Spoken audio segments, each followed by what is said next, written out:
বন্ধুগণ, সকলকে জানাচ্ছি অনাবিল প্রীতি এবং শুভেচ্ছা। আজকে আমি ডক্টর ইউনূস সাহেবের আমেরিকায় পাওয়া আতিথেয়তা এবং তার বক্তব্যের সম্পর্কে একটু কথা বলবো। আমেরিকায় এসে ডক্টর ইউনূস সাহেব প্রেসিডেন্ট বাইডেনের কাছ থেকে অসম্ভব আতিথেয়তা লাভ করেছেন, অর্থাৎ মায়া লাভ করেছেন, যা বাংলাদেশের অতীতে কোনো প্রেসিডেন্টের পক্ষে, প্রেসিডেন্ট প্রধানমন্ত্রীর পক্ষে সম্ভব হয়নি। এমনকি লক্ষ লক্ষ কোটি কোটি মানুষের ভোটে নির্বাচিত বিএনপি নেত্রীর পক্ষে সম্ভব হয়নি, আওয়ামী লীগ নেত্রীর পক্ষে সম্ভব হয়নি, বঙ্গবন্ধুর দ্বারাও সম্ভব হয়নি। আর বঙ্গবন্ধু ছিলেন একমাত্র প্রেসিডেন্ট যিনি পায়ের উপর পা তুলে প্রেসিডেন্ট নিক্সনের সম্মুখে তিনি বলেছিলেন যে বিশ্ব আজ দুভাগে বিভক্ত, আমি সুশীতের পক্ষে। তো এই বঙ্গবন্ধুকে শেষ পর্যন্ত উনি ছিলেন বেমুরত, তাদের দৃষ্টিতে বেমুরত, বেয়াদব, যে আমাদের কথা মানে নাই। 7ই মার্চের ভাষণের আগে আমেরিকান রাষ্ট্রদূত গিয়েছিল বঙ্গবন্ধুর বাড়িতে, আজকে যেন স্বাধীনতার ঘোষণা না করা হয়, এবং তাকে স্বাধীনতার পথে না যাওয়ার জন্য অনেক অনুরোধ করেছিল। বঙ্গবন্ধু সমস্ত অনুরোধ উপেক্ষা করে দেশের স্বাধীনতারকে একটা পর্যায়ে নিয়ে গিয়েছিলেন, স্বাধীনতার ডাক দিয়েছিলেন বলে তাদের চোখে সে ছিল একটা বেয়াদব। তো এই মানুষটাকে তারা দুনিয়া থেকেই সরিয়ে দিয়েছিল। এই যে পশ্চিমাদের চোখে আপনার আমাদের ভারতবর্ষের মহাত্মা গান্ধী একটা বেয়াদব ছিল, সে স্বাধীনতা চায়। হ্যাঁ, তাকে তো আপনার ব্রিটেনের প্রধানমন্ত্রী বলেই দিল 1942 সালে যে একটা নেংটা ফকির। তো এই হচ্ছে তাদের নেচার। ডক্টর ইউনূস সাহেব যখন অত্যন্ত আতিথেয়তা লাভ করেছেন, তখন আমার মনে পড়ে গেল যে পাকিস্তানের প্রথম সামরিক শাসক ছিল যে কে, ইস্কান্দর মির্জা। ইস্কান্দর মির্জা ছিল যে 1956 সালে পাকিস্তানের সঙ্গে আমেরিকার প্রথম দুইটা সামরিক চুক্তি হয়, সিয়াটো এবং সেন্টো। এই দুটি চুক্তি হচ্ছে গিয়ে আমেরিকার কাছ থেকে পাকিস্তান অস্ত্রবস্ত্র সবকিছু কিনবে, আর পাকিস্তানের অদক্ষ সেনা কর্মকর্তাদেরকে ট্রেনিং দিয়ে ভারতের জন্য সংগ্রাম করতে একটা প্রস্তুত করে তারা দিয়ে দেবে। তো এত প্রস্তুত করেছিল যে আমেরিকায় আসা ট্রেনিং ব্যাচের প্রথম ছাত্র ছিল ইস্কান্দর মির্জা। সেই ইস্কান্দর মির্জা আবার ছিল এই যে কি ওটা মির্জাফরের বংশধর। তো সে প্রথম ব্যাচের ছাত্র, ওখানে পাকিস্তানে ফিরে গিয়েই এখান থেকে ট্রেনিং নিয়ে পাকিস্তানে ফিরে গিয়ে 1958 সালে প্রথম সামরিক শাসন জারি করেছিল, এবং পরবর্তীতে সেটা টেনে নিয়ে গিয়েছিল। এর 3 মাসের পরেই আবার আইয়ুব খান এসেছিল সামরিক শাসন নিয়ে, সে পুরো 10 বছর চালিয়েছিল। এই 10 বছরে আইয়ুব খান আমেরিকায় এসে কিন্তু খুবই আতিথেয়তা লাভ করতো, মায়া পেত, আদর পেত, স্নেহ পেত। আর শুনবেন, পাকিস্তানের কোনো গণতান্ত্রিক সরকার, নির্বাচিত সরকার আমেরিকায় এসে কোনোদিন কোনো ইজ্জত পায়নি, সম্মান পায়নি, এত আদর পায়নি তার সামরিক পরপর যখনই সামরিক স্বৈরাচাররা এসেছে তারা যেভাবে পেয়েছে এভাবে পায়নি। আমরা পারভেজ মুশাররফকে দেখেছি যে আমেরিকার কত আনুকূল্য লাভ করেছে, কত মায়া মহব্বত সে পেত। যাই হোক, আপনারা শুনেছেন যে ডক্টর মোহাম্মদ ইউনূস থেকে আরো বেশি আনুকূল্য পেয়েছে এবং মায়া পেয়েছে কিন্তু আপনার ইন্দোনেশিয়ার কর্নেল সুহার্তো, যে 1966 সাল থেকে 1998 সাল পর্যন্ত ইন্দোনেশিয়াকে জ্বালিয়ে পুড়িয়ে ছাড়খাড় করে দিয়েছে, এবং 5 লক্ষ থেকে 1 মিলিয়ন, আর কোনো হিসাব আছে যে 2 থেকে 3 মিলিয়ন মানুষকে সে হত্যা করেছে। যারা জানেন না একটু পড়ে নেবেন, একটু মিথ্যা নয়।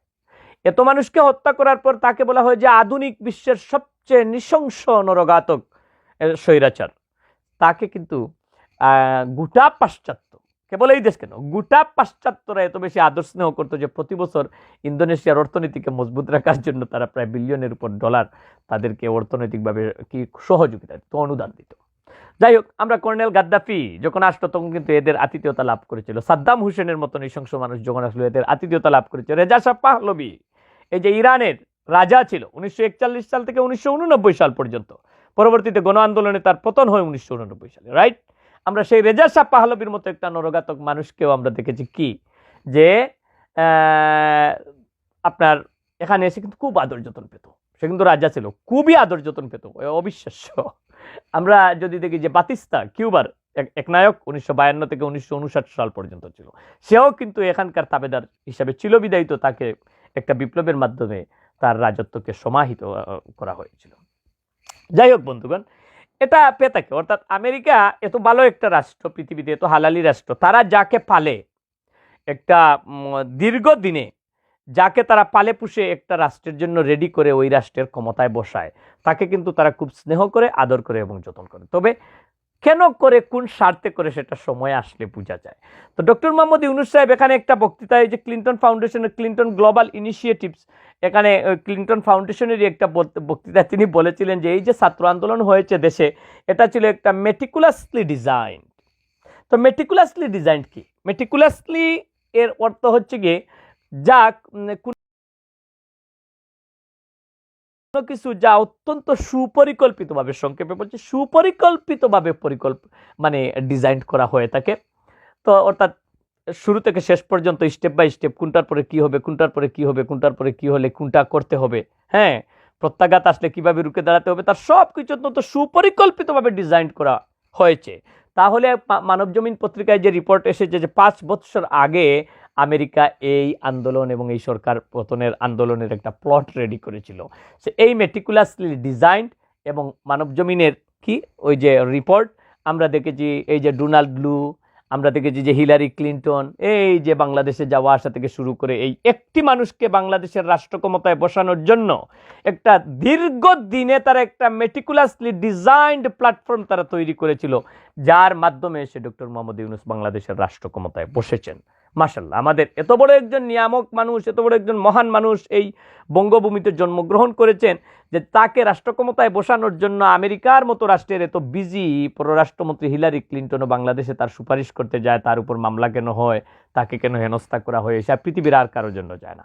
তো তাকে রাষ্ট্র ক্ষমতায় বসানোর জন্য দীর্ঘদিনে একটা মেটিকুলাসলি ডিজাইনড প্ল্যাটফর্ম করা হয়েছে এবং সেখান থেকে তিনি এসেছেন। তাকে তারা অত্যন্ত আদর যত্ন করেছে এবং বাইডেন সাহেব যখন তাকে জড়িয়ে ধরেছিলেন, আমার কাছে মনে হয়েছিল যে পিতা পুত্রকে ধরেছেন, হ্যাঁ, অথবা গৃহপালিত কোনো প্রচণ্ড আনুগত্যশীল একটা বৃত্তকে তার প্রভু আপনার নির্মুহে বুকের মধ্যে টেনে ধরছেন। মাশাআল্লাহ, আমরা এত বড় একজন আনুগত্যশীল আমেরিকার বাংলাদেশে পেয়ে গেলাম। এখন বাংলাদেশ সুখের সাগরে ভাসবে। তো কথা হচ্ছে, বাংলাদেশকে সুখের সাগরে ভাসানোর জন্য যখন এদিকে এত বেশি উত্তেজনা, এত বেশি আয়োজন, তখন আমরা দেখি যে পাকিস্তানে গণতান্ত্রিক সরকারকে হটিয়ে একটা স্বৈরতান্ত্রিক সরকারকে সামরিক বাহিনীর সহায়তায় সেখানে আনা হয়েছে। আমরা দেখি যে ফিলিস্তিনে প্রতিদিন হাজার হাজার মানুষকে হত্যা করা হচ্ছে। তার জন্য দায়ী কে? তার কারা ইন্ধন দিচ্ছে? কারা বিলিয়ন বিলিয়ন ডলার? এই যে গত বৎসরও, এই বৎসর স্বয়ং IRS থেকে 17 বিলিয়ন ডলার ইসরায়েলের জন্য অনুদান দেওয়া হয়েছে। তো এই হচ্ছে meticulously design platform for full world. আমরা যদি দেখি ইউক্রেন, আজকে যুদ্ধ চলছে, মানুষ মরছে, মানবতা কারোর জন্য কান্দে না, শুধু কান্দে বাংলাদেশের জন্য। না, বাংলাদেশের মানবতার জন্য আমার আমেরিকার কান্দে না, পাশ্চাত্যের কোনো দেশের কান্দে না। যদি কাঁদতো তাহলে হাজার হাজার মানুষ এভাবে সারা বিশ্বময় হত্যার শিকার হতো না। ফিলিস্তিন বলেন, আপনার আরব বিশ্বের সিরিয়া বলেন, ইয়েমেন বলেন, কিংবা ওই যে আপনার ইউক্রেন বলেন, কোথাও মরতো না। এগুলা সব হচ্ছে diplomacy, and diplomacy depends on স্বার্থ, একে অন্যের স্বার্থ। কে কোথায় স্বার্থ বজায় রেখেছে তা আল্লাহ পাক রব্বুল আলামিন জানেন। বাংলাদেশের আজকে যে পাহাড়ে আমরা দেখি যে অচলাবস্থার সৃষ্টি হচ্ছে, আমার বারবার মনে হচ্ছে যে 1998 সালে এই ধরনের একটা অচলাবস্থা থেকে খ্রিস্টান রাষ্ট্র পূর্ব তিমুরের সৃষ্টি হয়েছিল জাতিসংঘের মধ্যস্থতায়। আল্লাহ পাক জানেন যে ওখানে পাহাড়ে পার্বত্য চট্টগ্রাম অঞ্চলকে ঘিরে যে কি ওখানে হবে ভবিষ্যতে, জীবিত থাকতে দেখতে পারবো কি না আল্লাহ পাক জানেন।